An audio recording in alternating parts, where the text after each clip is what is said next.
Olá, meus amigos, minhas amigas, sou o professor Luiz Antônio de Carvalho. Vamos continuar o nosso super curso de legislação de trânsito e hoje nós vamos trabalhar a resolução CONTRAN 292, né? A resolução CONTRAN 292, ela vem tratar de modificações no veículo.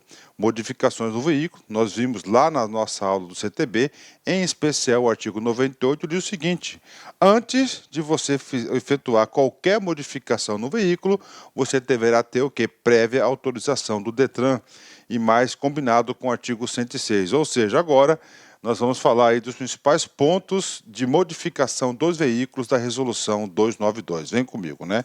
Antes de mais nada, vamos lá no CTB. O que diz o artigo 98? Olha só.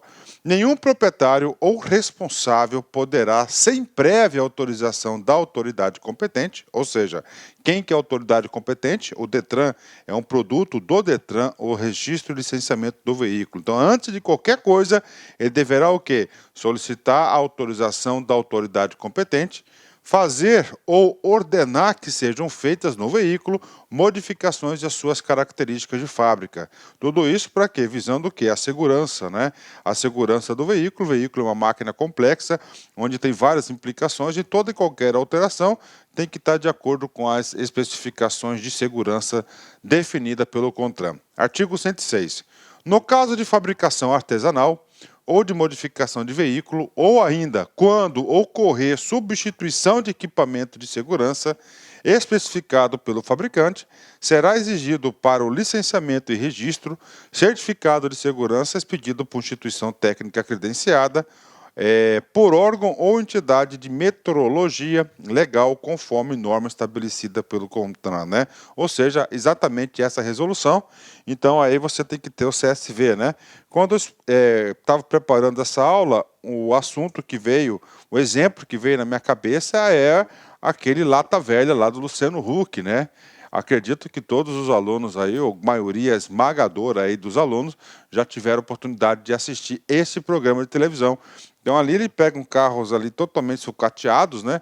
Muitos têm até troca de motor, né? Então agora, pensando nos exemplos lá do Luciano Huck, vem comigo, vamos explicar, bater ponto a ponto desta magnífica resolução, né? Então aqui, resolução 292 de 2008, né? Eles vêm regulamentar o artigo 98, que diz o seguinte: para você alterar qualquer veículo, tem que ter autorização do DETRAN. E o artigo 106, que é veículos artesanais, né? Que você vai ter que ter um documento chamado aqui, ó, para os veículos artesanais, né? Qualquer um dos veículos, né? Você vai ter que ter um documento que é o certificado de segurança veicular, importantíssimo para o registro do veículo, né? Bacana, ok. Vamos lá, professor. Artigo 1º. Estabelecer normas permitidas em veículo registrado no órgão executivo de trânsito dos estados e DF. Então, ele vai o que? Estabelecer as modificações permitidas, né? Então, aqui a gente vai falar das permissões e, claro, tem o que? Nós temos aí as proibições, que é importante, né? Os veículos de sua classificação quanto à espécie, né? Professor, veículos quanto à sua classificação, né?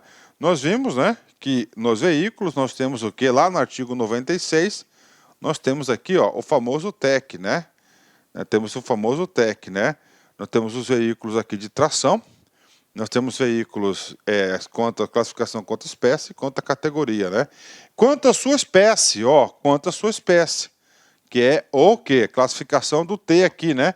A espécie aqui, né? Eu dei um exemplo para vocês lá, para vocês aprenderem, ó, PT 3C 100, né? Aí, ó, né? Quais são as espécies de veículo, ó? Passageiro, né? Tração, carga, competição, coleção, especial, né? Opa, aqui é M, né? Coleção, e esse M é PT100. Puxa vida, professor. Esse PT especial, colecionador.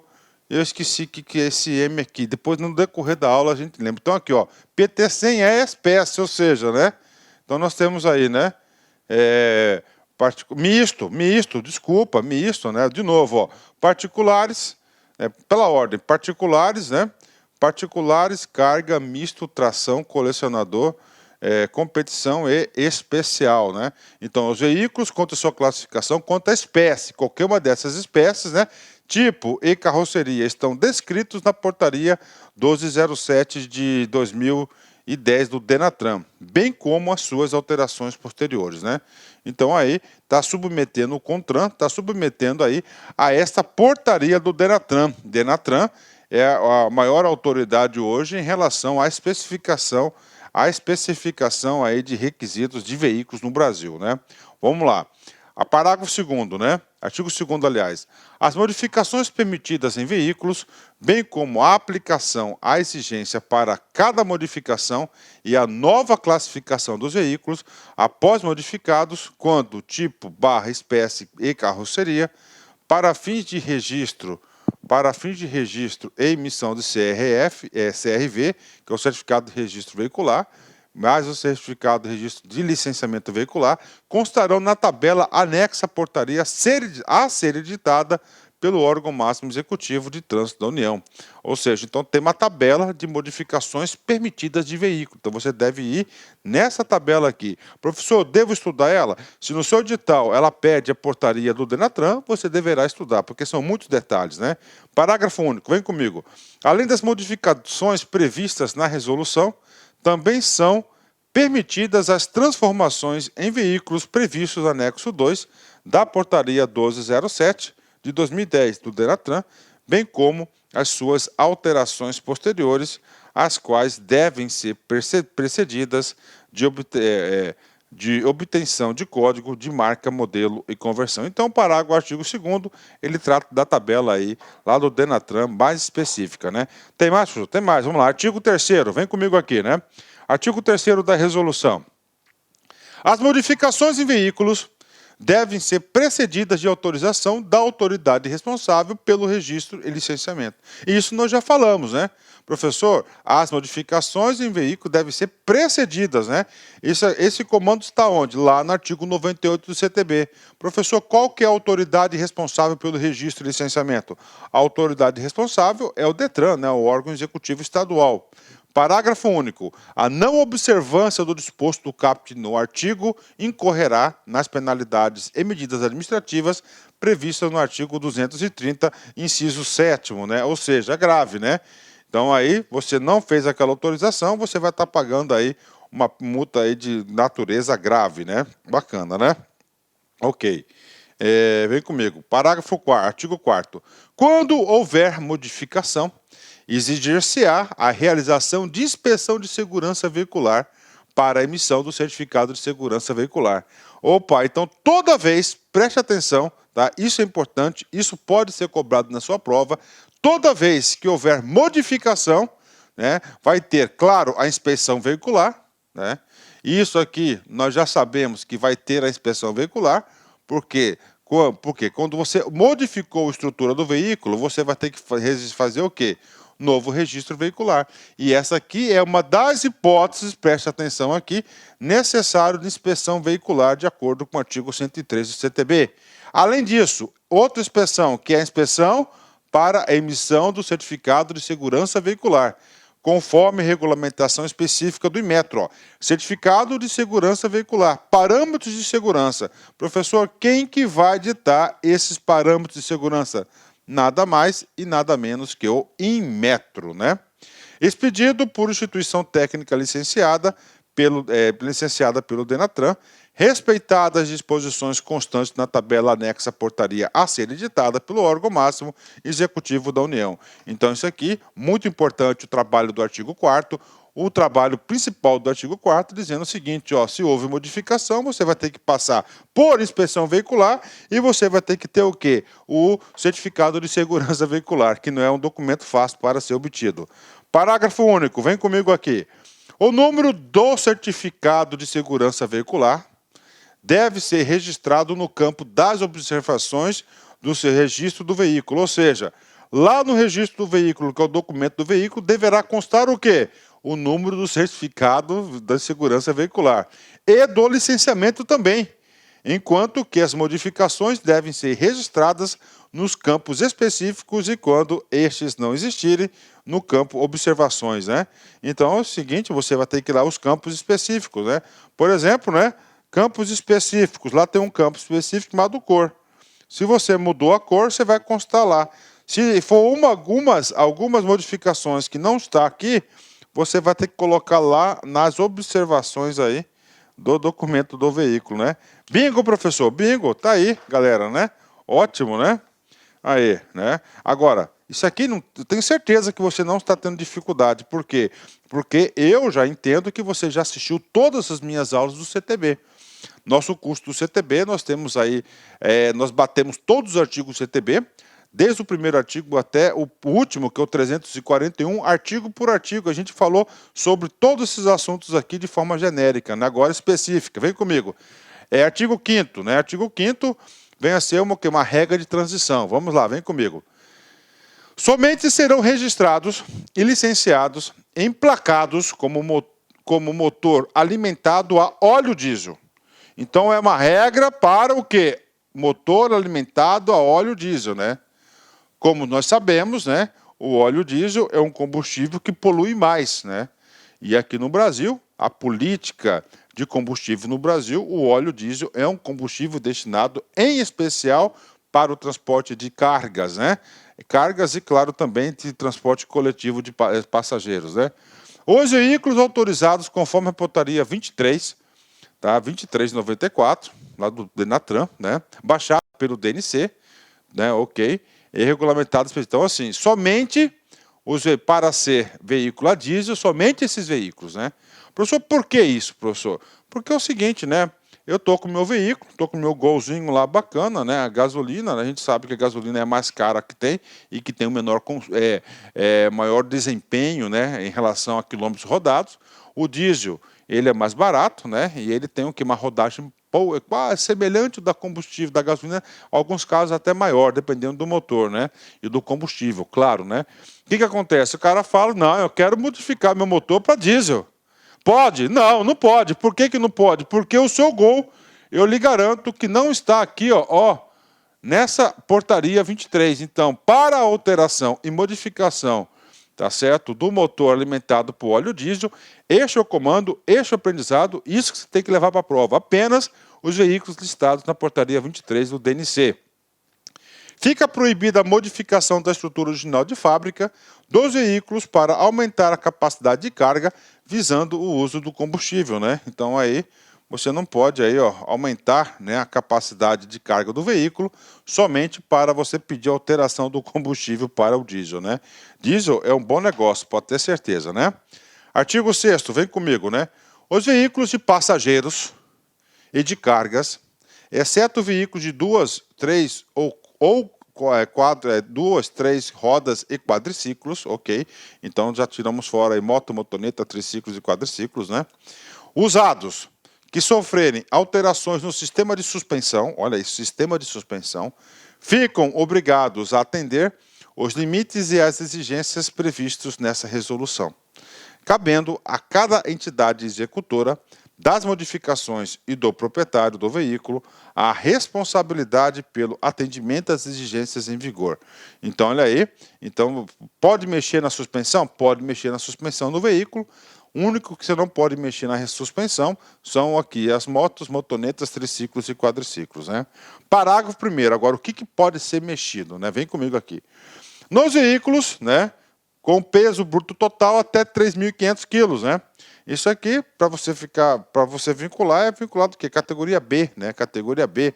Normalmente aqui são os veículos considerados veículos de passeio, né? Que é a maioria esmagadora dos nossos veículos, né? O que pode mexer? Olha só. Os veículos até 3.500 quilos, isso aqui é importante, né? Vem comigo aqui. O sistema de suspensão poderá ser fixo ou regulável, né? Suspensão pode ser fixo ou regulável. A altura mínima, tá, da circulação, para a circulação deve ser maior ou igual a 100 milímetros medidos verticalmente do solo do ponto mais baixo da carroceria do chassi, conforme anexo 1. Então vem comigo, olha aí, ó. Ah, professor, então o que? Essa distância aqui, tem que ser 100 milímetros. Professor, esse cara aqui que vale o quê? 10 centímetros, né? Então, a altura máxima, né, da carroceria ao solo, aliás, mínima permitida, tem que ser o quê? 10 centímetros. Então, de vez em quando, a gente vê alguns carros aí modificados, né, quase encostando no chão, né? Coitado da parte de baixo do veículo, né, todo estourado por causa dos buracos, né? Mas é o boyzinho, né? O cara gosta, né? Fazer o quê? Tem que respeitar a posição do cara. Então, isso aqui pode ser objeto de prova. Então, o quê? É 10 centímetros ou 100 milímetros, né? Ok. O conjunto de rodas e pneus não poderá tocar na parte alguma do veículo quando submetido a teste de esterçamento, né? Então aqui está o volante, né? Então o que acontece? Você tem que esterçar todo para a esquerda, depois toda para a direita. E o pneu, tá? Ele vai trabalhar nesse movimento e o pneu não pode o quê? Encostar em nenhuma parte do veículo, né? Então essa aqui é a regra, né? Essa aí é a regra, né? Por que ele fala isso? Porque às vezes você coloca um pneu um pouco mais largo, né? E ele encosta na carroceria. Então lançou, porque encostou com velocidade, ele vai estourar esse pneu e pode causar trânsito, né? Então isso aqui para veículos até 3.500. Agora, pessoal, agora veículos acima de 3.500, né? Vem comigo aqui, né? Em qualquer condição de operação, o nivelamento da longarina não deve ultrapassar 2 graus a partir da linha horizontal, né? Ok. A verificação do comprimento do disposto do inciso 1 será feita conforme o anexo 1. E a gente vai passar para vocês aí o anexo 1 é o quê? É a altura do veículo, né? As dimensões, a altura do veículo, a gente já viu lá a altura do veículo, né? A gente já viu lá que a altura do veículo ele passa a ser até 100 milímetros, né? As dimensões de intercambiabilidade entre o caminhão e o trator e o rebocado devem respeitar a norma ISO 1726, né? Inclusive, essa norma 1726, ela define também o balanço traseiro, né? É vedada a alteração da suspensão dianteira, ou seja, da frente, exceto para instalação do sistema de tração, para incluir ou excluir eixo auxiliar direcional, né, direcional ou autodirecional. Então essas são as modificações previstas aí, né? Vem comigo aqui, parágrafo 3º, né? Os veículos que tiverem suspensão modificada, em qualquer condição de uso, atenção, deverão inserir no campo das observações do certificado de registro de veículo e no licenciamento e a altura livre do solo, né? Então isso aí para quê? Para a fiscalização, né? Então tem que constar, não, o cara gosta aí do veículo um pouco mais alto ou um pouco mais baixo. Alterou a altura do veículo, você deverá providenciar novo registro. Novo registro tem que ter inspeção e essa informação da alteração deverá constar aonde? Lá na documentação do veículo, documento do veículo e no licenciamento do veículo, né? Professor, o que diz aqui a portaria, né? O anexo 2, né? Que só para vocês terem uma ideia, né? Então ele quer o quê? O calço, essa distância aqui, ó, tem que ser nessa. Essa aqui é uma posição que é permitida para o caminhão, né? Então, às vezes, ele coloca essa inclinação aqui, né? Para jogar o peso na frente, né? Isso aqui não é admissível, ó, modificação é inadmissível esse tipo de coisa. Agora, é claro que esse cara aqui, né, cara, dificilmente deve cair na prova para vocês, né? Artigo 7º, vem comigo aqui. É permitido para fins automotivos, exceto para ciclomotores, motonetas, motocicletas e triciclos, o uso de gás natural, né? Olha aí, como GNV como combustível. Então, você pode fazer o quê? A modificação do seu veículo do combustível, mudando para o gás veicular, natural veicular. Professor, moto pode ter? Moto não pode ter. Motonetas, ciclomotores, motocicletas e triciclos não pode ter, tá? Não pode ter o gás aí como combustível, né? Parágrafo primeiro, vem comigo. Os componentes do sistema devem estar certificados no âmbito do Sistema Brasileiro de Avaliação de Conformidade, conforme regulamentação específica e do Instituto Nacional de Metrologia, ou seja, em metro, né? Então, para fazer essa modificação, essa aqui é a resolução o quê? Da modificação, para modificar, para mudar o combustível para gás, tem que ter o quê? Tem que fazer de forma certificada pelo Inmetro, né? Tá aí. Importante esse cara, né? Por ocasião do registro, será exigido dos veículos automotores que utilizarem como combustível de gás natural. Então tá aqui. Ou seja, você mudou o combustível, você tem que mudar o quê? O registro, né? Essa é a regra, né? Essa é a regra. Primeiro você pede autorização, depois você vai no local devidamente certificado. Esse local certificado ele é importante porque ele vai te dar um documento chamado CSV. Se esse documento você não consegue fazer o registro, você faz o registro e anota essa anotação lá na documentação do veículo. Esse é o padrão certinho, né? Vem comigo. 1. Certificado de segurança veicular, expedido por instituição técnica licenciada pelo Danatran, acreditada pelo Inmetro, conforme regulamentação específica onde consta a identificação do instalador registrado pelo Inmetro que executou o serviço. Ou seja, quem vai instalar o gás natural veicular deverá estar devidamente certificado, acreditado pelo Inmetro. Ok. O certificado ambiental para uso de gás em veículos automotores, né? CAGN, expedido pelo Instituto Brasileiro do Meio Ambiente e Recursos Naturais, ou a posição do número do mesmo no certificado. Então, lá no certificado de segurança veicular vai ter esse certificado também aí, de certificado ambiental também, né? Parágrafo 3º ainda do quê? Do gás natural. Anualmente, para o licenciamento dos veículos que utilizam o gás natural veicular como combustível, será exigida a apresentação de novo certificado de segurança anual, veicular. Então, anualmente ele vai ter que apresentar aí, né? Ele vai estar sempre apresentando aí esse certificado de segurança veicular que ele deve conseguir aí num lugar especializado, né? Mediante o quê? Uma inspeção veicular, né? Ok, agora é um dos artigos mais importantes nossos aqui, que é o quê? Ficam proibidos, né? Ou seja, proibido. O que você não pode modificar no seu veículo, né? Lembre-se do lata velha, né? Não pode, né? Vem comigo, olha só. Utilização de rodas e pneus que ultrapassem limites externos dos paralamas do veículo, né? Olha aí, então você não pode utilizar aí, né? A utilização de rodas e pneus que ultrapassem limites externos, né? Dos paralamas do veículo. Então você não pode estar usando aí esses pneus que ultrapassa aí, né? Que você ultrapassa o paralama do veículo. Não pode, né? Para-choque é uma coisa, paralama é aquela proteção que fica próximo do veículo ali, né? Não pode, né? Aumento ou diminuição do diâmetro externo do conjunto do pneu da roda. Então você não pode aumentar o diâmetro aí, tá? Externo aí do pneu e roda, né? Substituição do chassi ou monobloco, né? Professor, substituição do chassi do monobloco. Primeira coisa, né? Vamos explicar a diferença entre um e outro, né? Vamos explicar o chassi, né? Então, o chassi é onde vai ser montado o veículo, né? Olha aí, ó. Tá? Vamos colocar aqui um caso assim, aí, ó. Um caminhãozinho, né? Um chassi, ó. Isso aqui é um chassizinho simples, né? Aí, ó. Um chassizinho, né? Esse aqui é um chassi normal, né?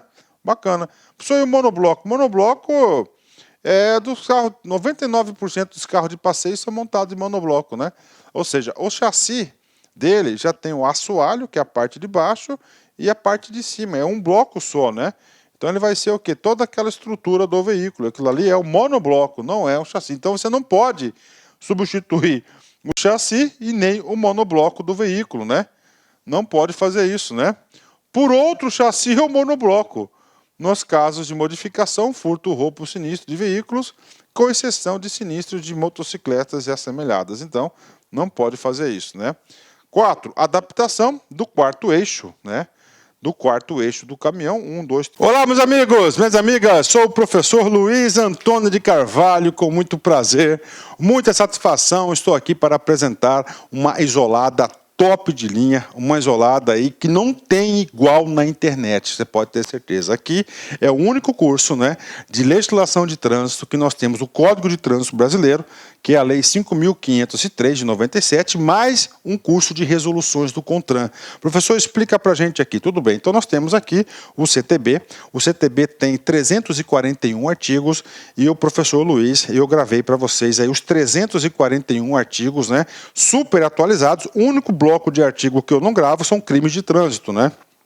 Crime de trânsito, direito penal. Então foi a professora Laila, que é a professora especialista em direito penal que gravou os crimes de trânsito. O restante foi tudo o professor Luiz. Então nós temos aqui no bloco do CTB todos os artigos. Aí eu digo para vocês, gente, para você acertar as questões de prova tem que ser assim, não tem auto-engano. Este é o caminho. E você vai se motivar, você vai gostar das nossas videoaulas. Aulas detalhadas, aulas específicas, realmente aqui top de linha a nossa playlist aqui do Código de Trânsito. Além disso, nós temos aí as resoluções do CONTRAN, nós temos aí mais de 50, salvo engano, quase 60 resoluções do CONTRAN gravadas, né? Entre atualizações e atualizações das resoluções do CONTRAN, garanto para você que nós temos aí umas 300, 350 aí, muito mais aí, nós temos aí umas 400 resoluções do CONTRAN contempladas, condensadas nesse curso, né? As principais resoluções do CONTRAN, resoluções importantíssimas. Este curso inédito aqui na internet por apenas, olha só, R$ 90,00. Professor, prazo de acesso 60 dias. Durante 60 dias você poderá assistir quantas vezes quiser e na hora que desejar. Então vem comigo, vem estudar Código de Trânsito com o professor Luiz Antônio Carvalho, que eu tenho certeza que você vai gostar, você vai ficar muito competitivo e digo para vocês, sem auto-engano, é dessa forma, artigo por artigo, que você fica competitivo. Orientação pedagógica para você. Você vai assistir meu vídeo, né? Pode assistir em velocidade de 1,5, bacana. Dá para você absorver com e-mail. Eu já gravo a aula já com essa metodologia. Depois você imprime lá no site do Planalto o Código de Trânsito seco. Você faz o seguinte, aí você vai e faz aí na leitura seca, você vai lembrando do professor Luiz e você vai ficando competitivo. Tá certo, meus amigos? Então, um forte abraço, fique com Deus e até a próxima, se Deus quiser. Fui, tchau, tchau.